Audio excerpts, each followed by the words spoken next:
तो आज का जो टॉपिक रहेगा हमारा वो है न्यूट्रिशन का। अच्छा एक बात बताओ मेरे को, हमने जब यूनिसेल्युलर ऑर्गेनिजम्स में न्यूट्रिशन पढ़ा था तो वहाँ पे हमने जाना था कि देयर आर 5 स्टेप्स, जिसको हम क्या बोलते हैं, होलोजोइक मोड ऑफ न्यूट्रिशन। क्या बोलते हैं? Holozoic mode of nutrition. Very good. तो होलोजोइक मोड ऑफ न्यूट्रिशन का मतलब क्या था?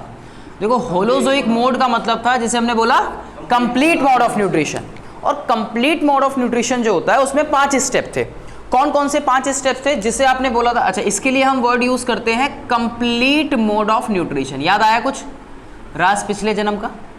Complete mode of nutrition. अब ये जो कंप्लीट मोड ऑफ न्यूट्रिशन था बेटा, ये कंप्लीट मोड ऑफ न्यूट्रिशन में 5 स्टेप थे। कितने स्टेप थे? 5। अब जैसे कि पहला स्टेप जो था हमारा वो कौन सा था? इंजेशन का। दूसरा स्टेप कौन सा था हमारा? डाइजेशन का। तीसरा स्टेप कौन सा था हमारा? एब्जॉर्प्शन का था। और एसिमिलेशन चौथा स्टेप। उसके अलावा लास्ट स्टेप जो था कौन सा था? इजेशन। देखो हमारी बॉडी में, हमने ये यूनिसेल्युलर तक हम पढ़ चुके हैं। देखो जब हमारी बॉडी में फूड इनटेक होता है तब भी हम ये 5 स्टेप्स को फॉलो करते हैं, ठीक है। जब भी हम, यानी कि अभी जो हमारा टॉपिक है वो टॉपिक हमारा कौन सा है? हम बात करेंगे nutrition in human beings. Nutrition in या फिर मल्टी सेल्युलर ऑर्गेनिज्म में हम जो एग्जाम्पल यहाँ पे ले रहे हैं, हम वो ले रहे हैं किसका? ह्यूमंस का। अब ह्यूमंस में जब हम बात करेंगे तो हम एक सिस्टम को सबसे पहले फॉलो करेंगे। वो सिस्टम है यहाँ पे हमारा जिसे हम प्यार से और गुस्से से क्या बोलते हैं? Human digestive system. कौन सा बोलते हैं? Human digestive. Very good, human digestive system. देखो जब भी हम किसी सिस्टम के बारे में बात करते हैं ना, तो उस सिस्टम को बनाने वाले पार्ट्स कौन कौन से हैं या ऑर्गन कौन कौन से हैं हम उसको डिस्कस करते हैं, ठीक है। अब सबसे पहले अगर हम देखें तो हमारा सिस्टम जो है, यानी कि ह्यूमन डाइजेस्टिव सिस्टम जो है वो किससे बना है? सबसे पहले उसमें आता है ओरल कैविटी या फिर बक्कल कैविटी। कौन सी कैविटी? Buccal cavity. देखो बेटा बक्कल कैविटी को अगर मैं आसान भाषा में कहना चाहूं तो इसका मतलब है यहाँ पे कि हम बात कर रहे हैं माउथ की। किसकी बात कर रहे हैं? माउथ की। दूसरा हम यहाँ पे बात कर रहे हैं हमारे टीथ की। किसकी बात कर रहे हैं? उसके अलावा हम यहाँ पे बात कर रहे हैं यहाँ पे हमारी टंग की। किसकी? टंग की, ठीक है। नेक्स्ट जो यहाँ से पार्ट बनता है हमारा, जब हमारा माउथ जो ओपन हो रहा है वो आगे जाके किस में हो रहा है? वो हो रहा है ईसोफेगस में। किसमें? ईसोफागाइस। कहाँ से आया तू? है ईसोफेगस। कौन सा? ईसो कह रहा ईसोफागाइस। मैंने कहा कुछ नया बनाएगा ये। ईसोफेगस। देखो ईसोफेगस को हम लोग फूड पाइप के नाम से भी जानते हैं। किस नाम से जानते हैं? Food pipe. अब ये पाइप जो ओपन होता है आगे जाके, वो ओपन होता है किसमें? स्टमक में। किसमें? Stomach is nothing much, is just a J shaped bag like structure, ठीक है। तो स्टमक में ओपन हुआ। स्टमक अभी हम डिटेल में पढ़ेंगे सबको। ये एक बैग लाइक स्ट्रक्चर हो गया, ठीक है। सिंपली जो फूड को थोड़ी देर के लिए स्टोर करने का काम करता है। ये जो ओपन हुआ आगे जाके, स्टमक जो ओपन होता है वो होता है स्मॉल इंटेस्टाइन में। किसमें? स्मॉल इंटेस्टाइन में। और स्मॉल इंटेस्टाइन से आगे जो नेक्स्ट पार्ट आता है हमारा वो हो गया लार्ज इंटेस्टाइन। ठीक है, ये मोटी मोटी बात हमें यहाँ पे समझ आ गई है। अब इनके अलावा यहाँ जो कनेक्टेड होती हैं वो होती हैं कुछ ग्लैंड्स, या जिन्हें हम कहते हैं एसोसिएटेड ग्लैंड्स। कौन सी gland? Associated glands. Associated glands का मतलब है यहाँ पे ये ग्लैंड्स हैं जो उसके साथ जुड़ी हुई हैं, यानी कि ग्लैंड्स हैं जो हमारे सिस्टम को, यानी कि डाइजेस्टिव सिस्टम को चलाने में अपना रोल प्ले कर रही है। तो इनको हम बोल रहे हैं एसोसिएटेड ग्लैंड का नाम दे रहे हैं। देखो सबसे पहली जो ग्लैंड आती है यहाँ पे वो है लीवर। कौन सी है? Liver. And do you know that कि लीवर जो है वो हमारी बॉडी की सबसे लार्जेस्ट ग्लैंड होती है। मतलब एक एडल्ट की अगर हम बात करें, एडल्ट की, तो एडल्ट में लीवर का जो वेट होता है लगभग वो कितना होता है? 1.2 to 1.5 kg, मतलब लगभग 1.5 किलो के आसपास ग्लैंड जो है लीवर का वो साइज हो, मतलब उसका वेट हो गया। उसके अलावा लीवर जो बहुत सारे फंक्शन परफॉर्म करता है हमारी बॉडी के अंदर। सिर्फ यहीं तक सीमित मत रहना कि लीवर सिर्फ डाइजेशन में हेल्प करता है, नहीं नहीं नहीं नहीं नहीं, ये गलत। लीवर जो है वो बहुत सारे फंक्शंस को परफॉर्म करता है हमारी बॉडी के अंदर। वन बाय वन अभी आप हम आगे डिस्कस करेंगे। उसके अलावा अगर हम देखें तो यहाँ पे आती है पैनक्रियास। नाम तो सुना ही होगा, नहीं सुना? ये भी ठीक है, नहीं सुना, अब तो सुन लिया। पैनक्रियास भी एक ग्लैंड है, ठीक है। अब इनके फंक्शंस को हम आगे डिस्कस करेंगे। और जो सबसे पहली ग्लैंड की अगर हमें बात करें यहाँ पे, तो वो है सैलिवरी ग्लैंड। क्या है? Salivary gland. इसकी लोकेशन जो होती है वो होती है माउथ में, ठीक है। अभी वन बाय वन हम इनके बारे में बात करेंगे। तो क्या आपको इतनी बात मोटी मोटी समझ आई कि जब भी हम किसी सिस्टम की स्टडी करेंगे तो हमें ध्यान रखना है कि उस सिस्टम को बनाने वाले पार्ट्स कौन कौन से हैं, हमें सबसे पहले उस पर ध्यान रखना है। कोई भी सिस्टम होगा, अभी आप आगे एक्सक्रीटरी सिस्टम पढ़ेंगे, आप सर्कुलेटरी सिस्टम पढ़ेंगे, आप लोग रेस्पिरेटरी सिस्टम पढ़ेंगे, आप आगे आने वाले चैप्टर्स में रिप्रोडक्टिव सिस्टम पढ़ेंगे, तो आपको ये पता होना चाहिए कि एक सिस्टम कैसे कंसिस्ट होता है, सिस्टम बनता कैसे है। Got it? ये एक पॉइंट हमारा क्लियर है यहाँ पे, ठीक है। चलिए, तो अब हम जो नेक्स्ट पॉइंट हम यहाँ पे डिस्कस करेंगे कि इस प्रोसेस को हम स्टेप बाय स्टेप समझने की कोशिश करते हैं बच्चों, राइट। पहला जो है कि जब आपने फूड को इनटेक किया तो कहाँ पे किया? ऑब्वियस सी बात है, कहाँ पे किया? माउथ में करोगे ना, राइट। तो माउथ में जब हम फूड को इनटेक करते हैं तो यहाँ पे क्या आया? सबसे पहले टीथ आए, आपके प्यारे प्यारे दांत, ठीक है। हैप्पीडेंट, वाइट का स्माइल प्लीज। तो टीथ क्या करते हैं बच्चों? च्यूइंग में हेल्प करते हैं। किस में हेल्प करते हैं? च्यूइंग में, या मस्टिकेशन में हेल्प करते हैं। किस में हेल्प करते हैं? मस्टिकेशन में। It helps in the mastication. Mastication का मतलब होता है चबाना। क्या होता है? चबाना। दूसरा जो पार्ट यहाँ पे आता है आपका, वो दूसरा पार्ट आता है बच्चों टंग, ठीक है। क्या आता है? टंग, राइट। अब ये टंग जो है, टंग के बहुत सारे काम हैं, ठीक है। टंग कैसी है? क्या कह रहे? केसरी है? अबे ओ, टंग कैसी है? टंग के ऊपर जो है बहुत सारे रिसेप्टर्स होते हैं बच्चों। आप जब भी कुछ खाते हो, जब भी आप कुछ खाते हो तो आपको टेस्ट आते हैं ना अलग अलग। आपको मीठे का टेस्ट आ रहा है, आपको कड़वाहट का टेस्ट आ रहा है, अलग अलग टेस्ट हम फील करते हैं।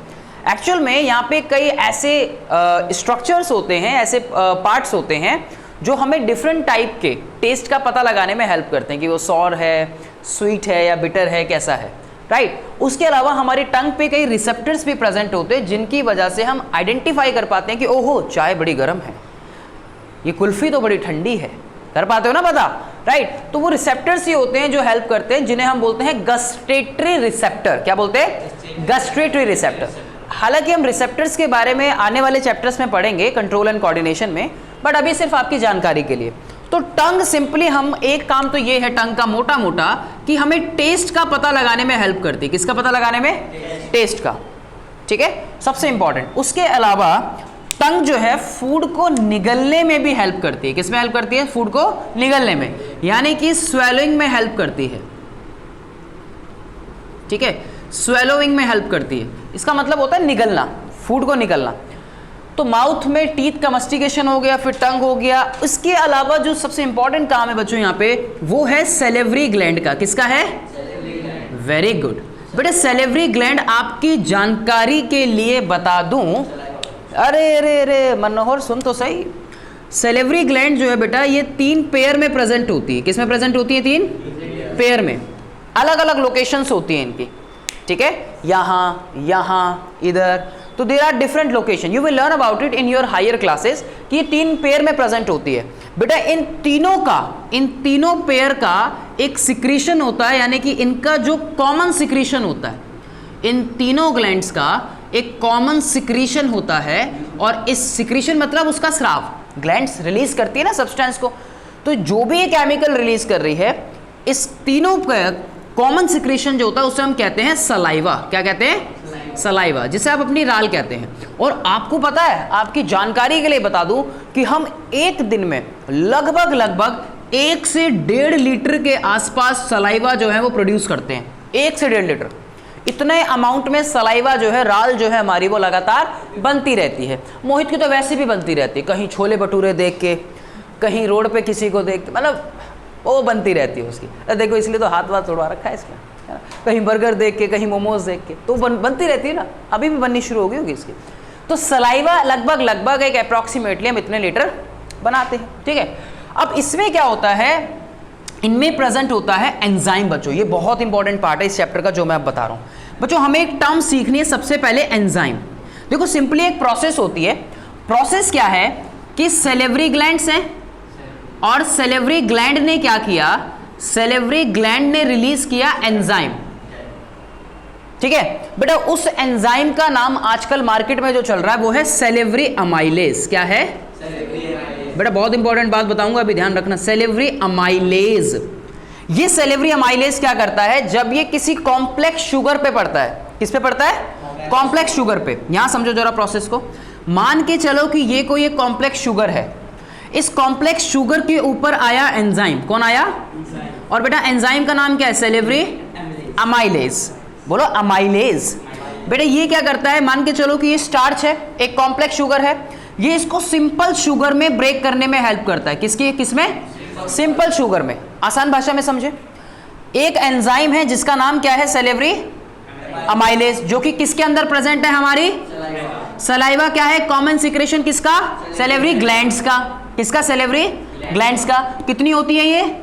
पेयर में होती है, 3 पेयर में होती है। ये क्या करती है, कॉम्प्लेक्स शुगर को किस में बनाती है, सिंपल शुगर में ब्रेक करती है। किस में करती है? सिंपल शुगर में ब्रेक करती है। बेटा ये है एक एंजाइम। ये क्या है? एक। अब सवाल यहां पर ये कि सर एंजाइम क्या होते हैं, इसको समझते हैं। बेटा एंजाइम ऐसा समझो कि एंजाइम्स को ना, पहली बात तो ये कि एंजाइम्स को हम बायोकैटलिस्ट के नाम से भी जानते हैं। किस नाम से जानते हैं? आपकी एनसीईआरटी में मेंशन्ड है ये वर्ड, फिर मत क्या ना बताया नहीं। किस नाम से जानते हैं? बायोकैटलिस्ट के नाम से। देखो बायो का मतलब हम आज तक जो पढ़ते आए हैं वो क्या पढ़ते आए हैं मनोहर? बेटा सुंदर, क्या पढ़ते आए हैं? कैटलिस्ट का मतलब, ओ सॉरी बायो का मतलब क्या पढ़ते आए हैं? जीव, जीवो, लिविंग। बायो का मतलब क्या होता है? लिविंग। बेटा कैटलिस्ट का मतलब होता है जो उसे कट कर रहा है। क्या कर रहा है? अब ये चाकू नहीं है, कहीं तुम सोचो चाकू कट करता, चाकू नहीं है ये। कट करने का मतलब है उसको ब्रेक करना। जैसे इसने इसको ब्रेक किया, कॉम्प्लेक्स को सिंपल में ब्रेक किया, कॉम्प्लेक्स को सिंपल में ब्रेक किया। तो लिविंग ऑर्गेनिज्म बेसिकली क्या कर रहा है, यानी कि एक बायोकैटलिस्ट जो है वो एक एंजाइम की तरह काम करता है। बायोकैटलिस्ट किसकी तरह काम करता है? बेटा ये एंजाइम क्या करते हैं या बायोकैटलिस्ट क्या करते हैं, हमारी बॉडी में केमिकल रिएक्शंस को फास्ट बनाते हैं। क्या बनाते हैं? फास्ट बनाते हैं। यानी कि उसने सिंपल फॉर्म में उसको ब्रेक कर दिया और उसके ब्रेक करने की वजह से रिएक्शंस को फास्ट कराने का काम करते हैं ये एंजाइम जो होते हैं। जैसे कि आप लोगों ने एक चैप्टर पढ़ा केमिकल रिएक्शन एंड इक्वेशन, आपने वहां पे पढ़ा ना कि सपोज, चलो एग्जांपल ले लेते, जैसे आपने रिएक्शन पढ़ी वहां पे फोटोलाइटिक डीकंपोजिशन पढ़ी थी ना। अब फोटोलाइटिक डीकंपोजिशन में हमने क्या पढ़ा, फोटो जो था वहां पे वो थी लाइट, सनलाइट। तो लाइट कहां पे थी? लाइट तो एक तरीके से ब्रेक कर रही थी ना। लाइट कैसे काम कर रही थी कि मान के चलो कि कोई ए बी मॉलिक्यूल है और उस ए बी मॉलिक्यूल के ऊपर जो है वो लाइट पड़ी तो वो ए और बी में ब्रेक हो गया। यही तो पढ़ा भाई। ब्रेक करने का काम किसने किया? लाइट ने। तो लाइट एक तरह का क्या थी? लाइट एक तरह से कैटलिस्ट की तरह काम कर रही थी। किसकी तरह काम कर रही थी? लेकिन ये बायोकैटलिस्ट नहीं है लाइट, क्योंकि लिविंग थोड़ी है। हम तो बात कर रहे हैं कि इस तरह के कैटलिस्ट यानी कि इस तरह के एंजाइम्स जब किसी लिविंग की बॉडी के अंदर मिल रहे हैं तो उन्हें हम क्या बोल रहे हैं? बायोकैटलिस्ट। और बायोकैटलिस्ट एक्चुअल में क्या है? एंजाइम है। और एंजाइम रिएक्शन को क्या करते हैं? फास्ट बनाते हैं। क्या बनाते हैं? फास्ट बनाते हैं। बेटा इसने भी तो रिएक्शन को फास्ट बनाया था ना। तो ये भी हमारी बॉडी में रिएक्शन को क्या करते हैं, जो एंजाइम्स होते हैं फास्ट बनाते हैं। क्या बनाते हैं? फास्ट बनाते हैं। ठीक है, बायोकैटलिस्ट का मतलब समझे, एंजाइम का मतलब समझे। और एक बात और लिख लेना कि एंजाइम जो होते हैं वो एक ऑप्टिमम कंडीशन में काम करते हैं। किस में काम करते हैं? ऑप्टिमम कंडीशन में। इसको मैं आगे बताऊंगा अभी। ठीक है, ऑप्टिमम कंडीशन का मतलब होता है जैसे कि कोई स्पेसिफिक रेंज, जैसे कोई स्पेसिफिक टेम्परेचर रेंज में काम करेंगे। बेटा कोई स्पेसिफिक पीएच रेंज में काम करेंगे, कोई एसिडिक मीडियम में काम करेगा, कोई अल्कलाइन मीडियम में काम करेगा, कोई 20 से 25 डिग्री सेल्सियस टेम्परेचर की रेंज में ही काम करेगा। तो उसको बोलते हैं ऑप्टिमम कंडीशंस। क्या बोलते हैं उसे? यानी कि अगर कोई एंजाइम की कैपेबिलिटी है कि वो एसिडिक मीडियम में ही काम करेगा तो वो अल्कलाइन मीडियम में नहीं करेगा, वो एसिडिक मीडियम में ही करेगा। उसे बोलते हैं ऑप्टिमम कंडीशंस। ये बात ध्यान रखना। इतनी मोटी मोटी बात समझ आई? तो ये अब क्या हुआ यहाँ पे, एक चीज और, एंजाइम्स के जितने मैक्सिमम आप नेम पढ़ेंगे, मैक्सिमम नेम, उनके पीछे लगा हुआ होगा एज। क्या लगा हुआ होगा? That is an identification of the enzyme. किसकी आइडेंटिफिकेशन है ये? एंजाइम की। तो ये क्या है? ये सेलेवरी अमाइलेज। क्या है ये? Salivary amylase. तो एज आ गया ना पीछे, तो ए से आया तो इसका नाम यानी कि क्या है ये? एंजाइम। हमें पहला एंजाइम मिला है अभी। ठीक है, आगे चले, नेक्स्ट पॉइंट की तरफ बढ़ते हैं। लिखना है आपको?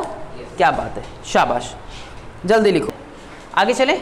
नेक्स्ट जब यहां से फूड मूव करेगा तो फूड यहां से कहां मूव करेगा?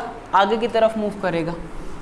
ठीक है जी, और ये आगे की तरफ कैसे करेगा उसको समझते हैं। साथ साथ थोड़ा बहुत नोट करते रहेंगे आप लोग साथ साथ में भी, और समझना भी है, लेकिन इधर ध्यान भी देना। अभी सब आगे पढ़ेंगे, अभी खत्म हो गया टॉपिक तो फिर बस नेक्स्ट जो पार्ट आएगा यहाँ पे गुल्लू, वो माउथ के बाद कहाँ चलेंगे हम? ईसोफेगस में। कहाँ चलेंगे? ईसोफेगस। देखो ईसोफेगस क्या होता है बच्चों? अब देखो हमारे माउथ से जो फूड आया ना, वो फूड कैसे आया, एक चीज समझनी है आपको, एक नया वर्ड यहाँ पे देखो। हमने माउथ से फूड को भेजा चबा के। कैसे भेजा? चबा के, यानी कि च्विंग करके। कैसे भेजा? च्विंग करके, ठीक है। च्विंग करके हमने फूड को भेजा। हमने फूड को क्या किया? च्विंग किया। और इस च्विंग करने के साथ साथ उस पर क्या लगी हुई है? सलाइवा लगी हुई है। बोलो यस और नो? यस। अरे बोलो yes. तो सलाइवा और च्विंग जब वो आपस में हुए, इसको बोलते हैं बोलस। क्या बोलते हैं इसे? बोलस। बोलस क्या है? बोलस हमारा फूड जो है ना, वो ऐसा बन गया है कि जब हमारे माउथ से नीचे की तरफ आया, नीचे की तरफ कहाँ पे, यानी कि जब वो ईसोफेगस में आया। मानो कि ये ईसोफेगस है। क्या है ये? ईसोफेगस। ये आनंद की ईसोफेगस है और आनंद ले रहा है फूड जो है इसके अंदर। तो फूड बेसिकली माउथ से आया है, तो वो एक बॉलस लाइक फॉर्म के अंदर बन गया। कैसे बन गया? Bolus like. एक बॉल लाइक स्ट्रक्चर वैसे ही बनेगा ना, जब माउथ में आप अच्छे से चबाओगे, अच्छे से चबाओगे, तो यहां पे वो क्या करेगा? एक फॉर्म ले लेगा ऐसे, जिसको हम बोलते हैं बॉलस। बॉलस क्या है? Chewing food, chewing food plus saliva.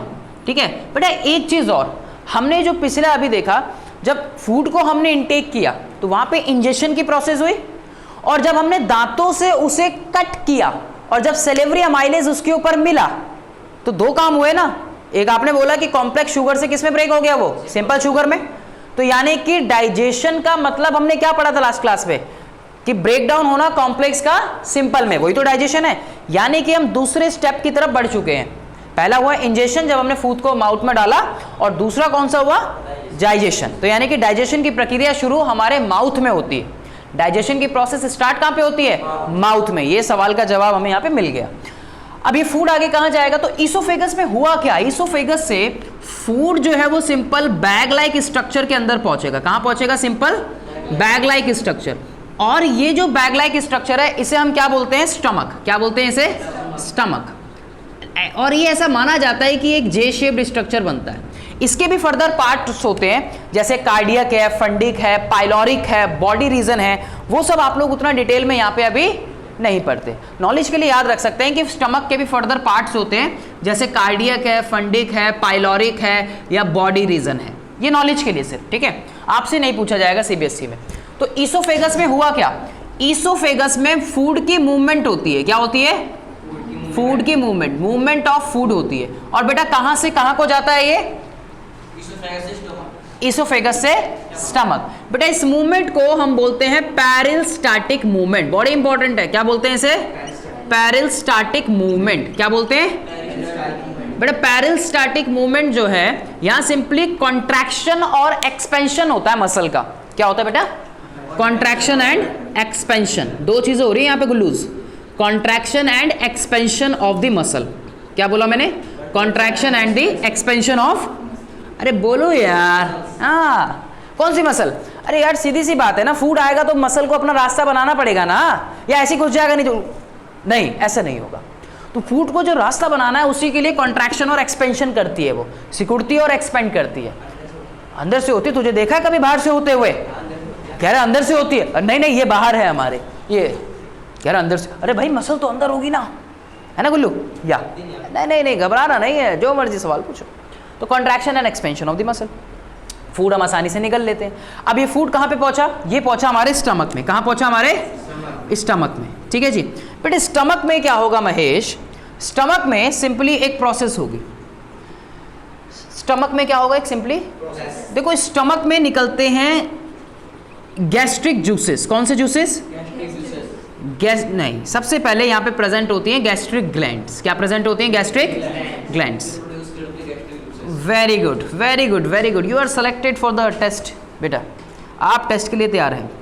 देखो स्टमक में होती है गैस्ट्रिक ग्लैंड, और बेटा ये सिक्रीट करती है कौन सा जूस? Gastric juice. कौन सा जूस?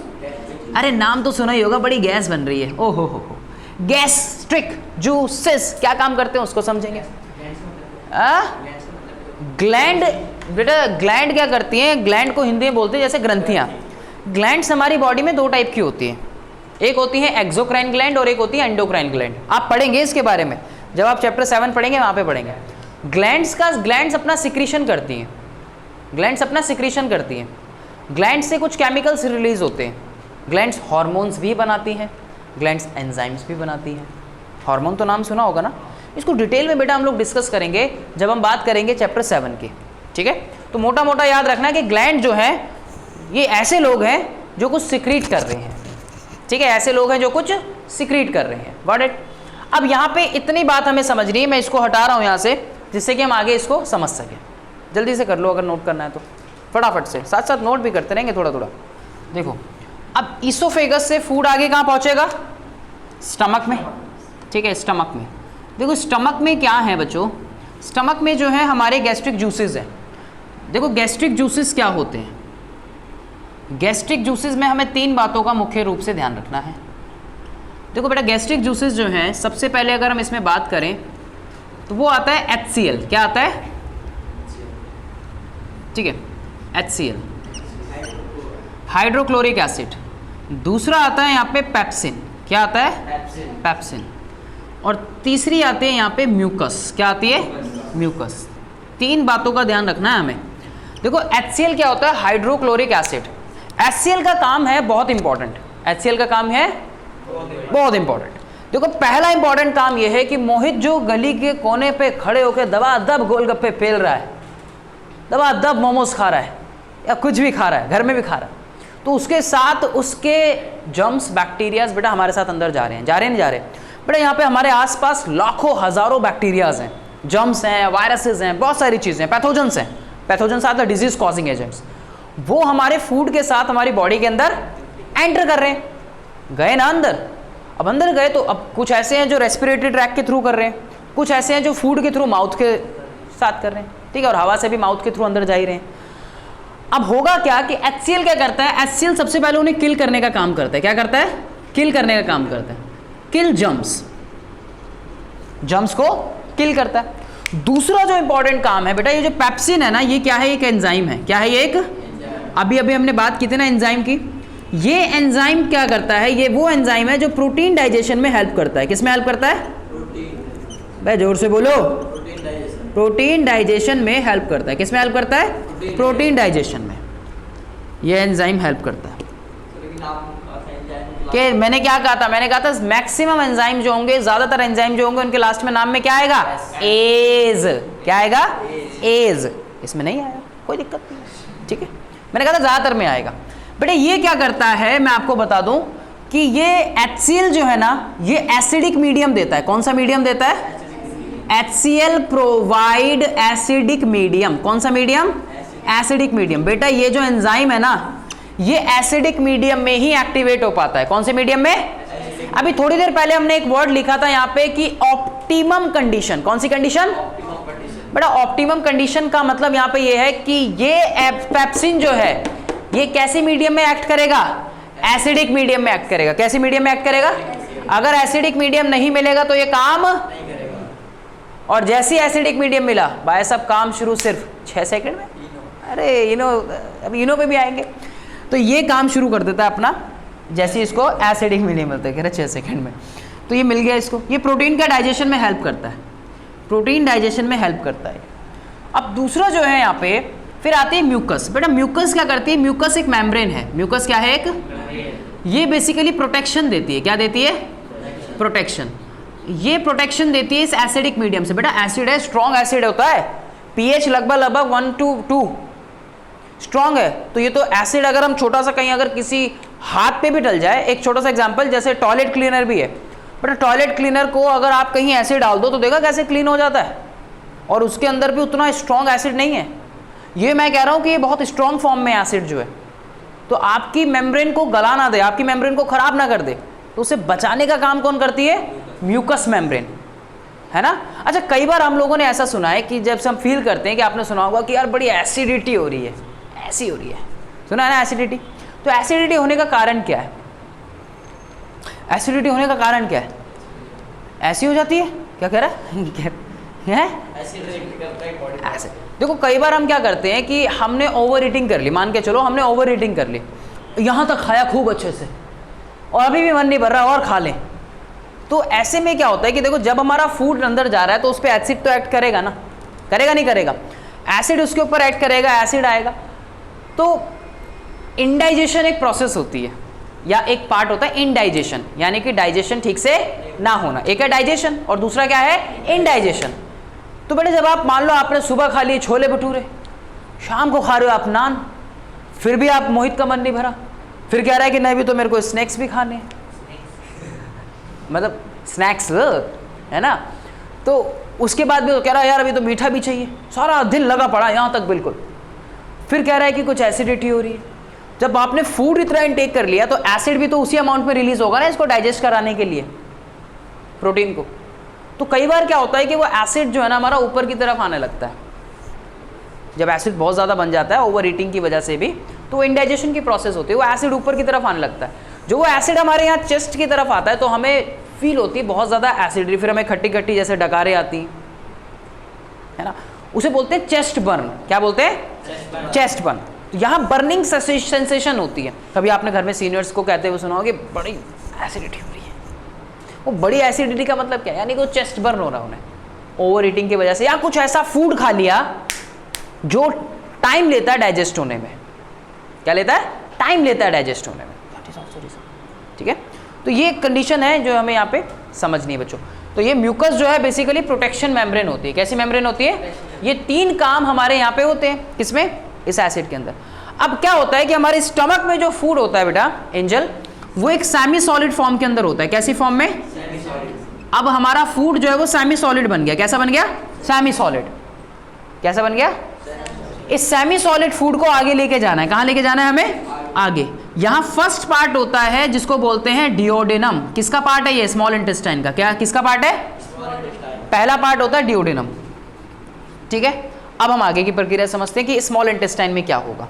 ठीक है, अभी भी कौन सी स्टेप चल रहा है, डाइजेशन चल रहा है। अभी भी कौन सा स्टेप चल रहा है, डाइजेशन चल रहा है। ठीक है बेटा, अब हम बढ़ेंगे आगे की तरफ, और आगे की तरफ कहाँ पे बढ़ेंगे, स्मॉल इंटेस्टाइन में। कहाँ बढ़ेंगे, स्मॉल इंटेस्टाइन में। ठीक है, मैं इसको हटा दूं, ठीक है, इसको हटा देते हैं। तो जब हम स्मॉल इंटेस्टाइन में बढ़ते हैं तो हमें समझना है यहाँ पे सबसे इंपॉर्टेंट होता है, और यहाँ कई एंजाइम्स के साथ इसका कॉन्टैक्ट होता है। ठीक है, हम बढ़ते हैं आगे स्मॉल इंटेस्टाइन में। देखो स्मॉल इंटेस्टाइन में क्या होगा, स्मॉल इंटेस्टाइन के अंदर जो है जो कार्बोहाइड्रेट है, क्या है, कार्बोहाइड्रेट। बेटा कार्बोहाइड्रेट्स जो है वो बन जाएंगे ग्लूकोज में। सिंपल होगा ना, और सिंपल बनाएगा ना, तो ये बन जाएगा ग्लूकोज। ठीक है बेटा, अगर हम बात करें फैट्स की, ठीक है, तो जो हमारे फैट्स हैं वो सिंपली ब्रेक होने लगेंगे ग्लिसरॉल में और सिंपलर फॉर्म, ग्लिसरॉल और फैटी एसिड्स में। किसमें, फैटी एसिड्स। बेटा जो हमारे प्रोटीन्स हैं ये और सिंपल फॉर्म में ब्रेक होने लगेंगे, जैसे कि हम उनको बोलते हैं अमाइनो एसिड्स। क्या बोलते हैं, सिंपल फॉर्म है ये कॉम्प्लेक्स, ये सिंपल। क्या कहा मैंने, ये कॉम्प्लेक्स ये, और यही तो करना है, कॉम्प्लेक्स को सिंपल बनाना है, यही तो करना है ना। अब बेटा इसको सिंपल बनाने के लिए अभी तक हमने कितनी ग्लैंड्स पढ़ी थी टोटल, अरे यार 3 पढ़ी थी। जब सिस्टम की बात की थी तो कौन सी थी, एक तो थी हमारी सेलेवरी ग्लैंड जिसने रिलीज किया सेलेवरी अमाइलेज। अब दूसरी बची कौन सी, लीवर और पैनक्रियास। बेटा यहाँ पे क्या होगा, लीवर अपना रूप दिखाना शुरू करेगी। क्या दिखाना शुरू करेगी अपना, तो लीवर जो होती है लार्जेस्ट ग्लैंड होती है वो बॉडी की, हमने पढ़ा था। लीवर क्या करेगा, लीवर रिलीज करती है बाइल जूसेस। क्या रिलीज करती है, बाइल जूसेस। बेटा इसके नाम होते हैं बिलीरुबिन, बिलीवर्डिन। आपको नाम याद नहीं रखने, बाइल जूसेस, बिलीरुबिन, बिलीवर्डिन। आपके अमेरिका वाले दोस्त बिलीवर्डिन, ओह माय गॉड। तो बिलीरुबिन और बिलीवर्डिन जो है ये 2 नाम है, आपको याद रखने पर तो ठीक है, नहीं रख पाओ तो और भी अच्छा है। ठीक है, अब ये रिलीज करता है लीवर। कौन रिलीज करता है, लेकिन ये स्टोर कहाँ होते हैं, बाइल जूस स्टोर्ड होते हैं गॉल ब्लैडर में। कहाँ पे स्टोर्ड होते हैं, स्टोर्ड इन गॉल ब्लैडर। कहाँ पे स्टोर्ड होते हैं, जब आप सिस्टम की बात करोगे ना तो वहां पे आपको एक छोटा सा बैग लाइक स्ट्रक्चर दिखेगा, गॉल ब्लैडर। आपने सुना होगा पित्त की थैली, सुना है पित्त की थैली, नहीं सुना? कुछ तो सुना है तूने, तुझे यही सुना है कि कहाँ मोमोज मिलते हैं, कहाँ बर्गर। ये बेसिकली गॉल ब्लैडर जो पित्त की थैली है, इसके अंदर जाके स्टोर क्या हो जाता है, बाइल जूस, और यहाँ से आएगा फिर ये आगे आपके इंटेस्टाइन में। बेटा बाइल जूस क्या करते हैं, बाइल जूस बड़ा इंपॉर्टेंट है, स्टार लगा के लिख रहा हूँ इसलिए, इमल्सिफिकेशन ऑफ फैट में हेल्प करते हैं। किसमें? Emulsification of fat. किसमें हेल्प करते हैं? Emulsification of fats. यानी कि ये इमल्सिफिकेशन का मतलब क्या है? इमल्सिफिकेशन का मतलब है जो लार्ज फैट ग्लोब्यूल्स होते हैं, क्या होते हैं? लार्ज फैट ग्लोब्यूल्स जो होते हैं, इन्हें किसमें ब्रेक करने में हेल्प करता है? स्मॉलर फैट ग्लोब्यूल्स में। किसमें? स्मॉलर फैट ग्लोब्यूल्स में उन्हें ब्रेक करने में हेल्प करता है। ठीक है, लार्ज फैट ग्लोब्यूल्स को स्मॉलर छोटे फैट ग्लोब्यूल्स में ब्रेक करने में हेल्प करता है। ये पहला इसका काम है। अब दूसरी कहती है पैनक्रियास, कह रही तू काम कर रही तो मैं कैसे रुकूं? फिर आती है पैनक्रियास। पैनक्रियास क्या करती हैं? पैनक्रियास जो है सिंपली रिलीज करती हैं 2 एंजाइम। क्या रिलीज करती हैं? 2, जिनका नाम है लाइपेज। पहला क्या है? लाइपेज एस, और दूसरा है ट्रिप्सिन। दूसरा क्या है? ट्रिप्सिन। बेटा लाइपेज एक्ट करता है फैट मॉलिक्यूल्स पे। किस पे एक्ट करता है? Act on fat. किस पे एक्ट करता है? फैट मॉलिक्यूल्स पे। और इनको कन्वर्ट करता है लिपिड्स में। किस में कन्वर्ट करता है? लिपिड्स में। नाम तो सुना ही होगा, लिपिड प्रोफाइल टेस्ट जैसे। किस में कन्वर्ट है? लिपिड्स में। लिपिड्स भी सिंपल फैट मॉलिक्यूल। लिपिड्स के भी टाइप्स है हमारी बॉडी में अलग अलग, high density lipid, low density lipid, very low density lipid, अलग अलग। ठीक है बेटा, ट्रिप्सिन एक्ट करता है किस पे? जो उसने ब्रेक किया था, पेप्सिन ने ब्रेक करके भेजा। ठीक है, पेप्सिन ने सिंपली ब्रेक करके भेजा, तो ये प्रोटीन को पेप्टॉन्स में बदलता है। किस में बदलता है? प्रोटीन्स को। किस पे एक्ट करता है? प्रोटीन्स पे एक्ट करता है। सबसे पहली बात कि एक्ट ऑन प्रोटीन। किसके एक्ट के ऊपर एक्ट करता है? प्रोटीन्स पे। और प्रोटीन्स को कन्वर्ट करता है ये किसके अंदर? पेप्टॉन्स में। किस में कन्वर्ट करता है? पेप्टॉन्स। सॉरी पेप्टॉन्स, बेटे पेप्टॉन्स भी सिंपलर फॉर्म है। पेप्टॉन क्या है? सिंपलर फॉर्म है। तो कन्वर्ट करता है किसको? प्रोटीन्स को पेप्टॉन्स के अंदर। और लाइपेज किस में करता है? फैट को लिपिड में, और ये किस में करता है? प्रोटीन को पेप्टॉन्स में। अब ये प्रोसेस अभी भी क्या चल रही है? ये जो प्रोसेस है, ये प्रोसेस अभी भी चल रही है किसकी? डाइजेशन की। अब यहां से एसेंशियल सब्सटेंस निकल गए। देखो जो आपने खाना खाया, आपने जो चपाती खाई, आपने जो राइस खाए, वो जाके ऐसे थोड़ी है कि यार एक चपाती इधर लग गई बाइसेप्स पे और दूसरी लग गई इधर वाली बाइसेप्स, राइस खाए लगे थाई पे जाके। यार ऐसे थोड़ी होगा। हमें उसमें से न्यूट्रिएंट चाहिए। क्या चाहिए हमें उसमें से? कार्बोहाइड्रेट, फैट, लिपिड, ये न्यूट्रिएंट चाहिए हमें। तो ये डाइजेशन सारा निकल गया ना यहाँ पे, डाइजेशन उसका सारा यहाँ पे हो गया, निकल गया। अब क्या? अब यहाँ पे जाके इसको हमें अल्टीमेटली पहुंचाना कहाँ है? अल्टीमेटली पहुंचाना है सेल में। कहाँ पहुंचाना है? सेल में। वही तो यूटिलाइज करेंगे। ठीक है, तो बेटा यहां से आगे चल रहा हूं मैं, यहां से आगे चल रहा हूं। एक पार्ट होता है जिसको बोलते हैं विलाय। क्या बोलते हैं? विलाय जो होती है, विलाय के लिए ऐसा माना जाता है कि विलाय जो होती है हमारी, एक तरह की इनके साथ कनेक्टेड होती हैं ब्लड वेसल्स। छोटी छोटी कैपिलरीज कनेक्टेड होते हैं इनके साथ। क्या कनेक्टेड होती हैं? छोटी छोटी कैपिलरीज। विलाय कैसी होती है? फिंगर लाइक प्रोजेक्शन है। कैसी प्रोजेक्शन है? मतलब इनकी अपीयरेंस बताई गई है कि ये फिंगर लाइक प्रोजेक्शंस होती हैं, ऐसी इनकी अपीयरेंस बताई गई है। क्या बताई गई है? इनकी अपीयरेंस।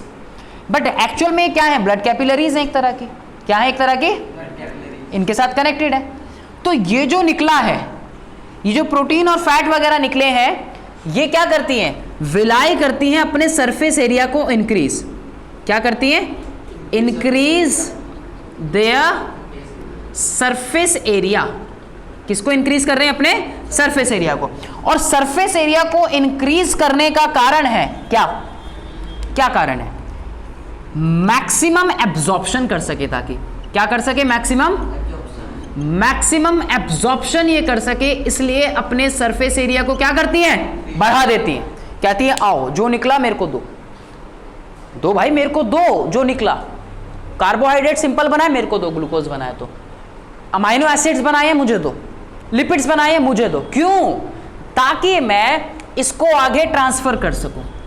कहां पे? ब्लड में। कहाँ पे ट्रांसफर कर सकूं? मान के चलो ये ब्लड वेसल है, क्या है ये? एक ब्लड वेसल है। तो इसके अंदर जाके ये कैपिलरीज है, यहाँ पे क्या कनेक्टेड होती है? कैपिलरीज कनेक्टेड होती है। इसने जाके इसमें मिला दिया सिंपलर फॉर्म को, फूड को आपकी, और ये कहाँ पहुंचेगा आगे जाके?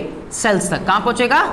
सेल्स या टिश्यूज तक। कहाँ पहुंचेगा? सेल्स या टिश्यूज तक। और जब सेल या टिश्यू इस फूड को यानी कि इस न्यूट्रिएंट को यूटिलाइज कर लेंगी, क्या बोला मैंने? जब सेल या टिश्यू इस न्यूट्रिएंट को क्या कर लेंगी? यूटिलाइज कर लेंगी, तो उसको बोलेंगे एसिमिलेशन। क्या बोलेंगे?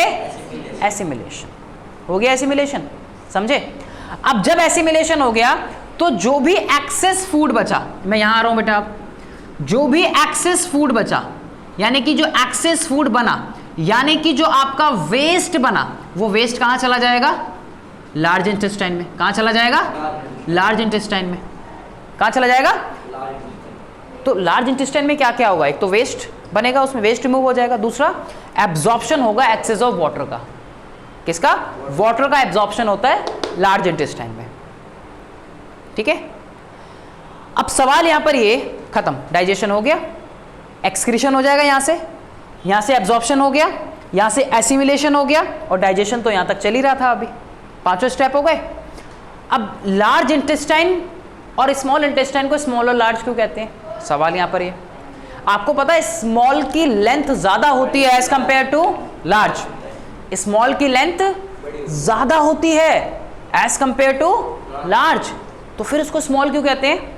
जस्ट बिकॉज कि स्मॉल इंटेस्टाइन का डायामीटर कम होता है, किसके कंपैरिजन में? लार्ज के। स्मॉल इंटेस्टाइन का डायामीटर क्या होता है? कम होता है, किसके कंपैरिजन में? लार्ज।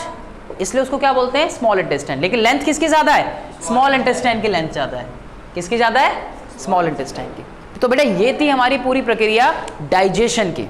ठीक है, आई होप कि आप लोगों को ये अच्छे से समझ आया हो, और अगर अच्छे से समझ आया है तो इसको लाइक करो और अपने दोस्तों के साथ शेयर करना ना भूलें। Thank you.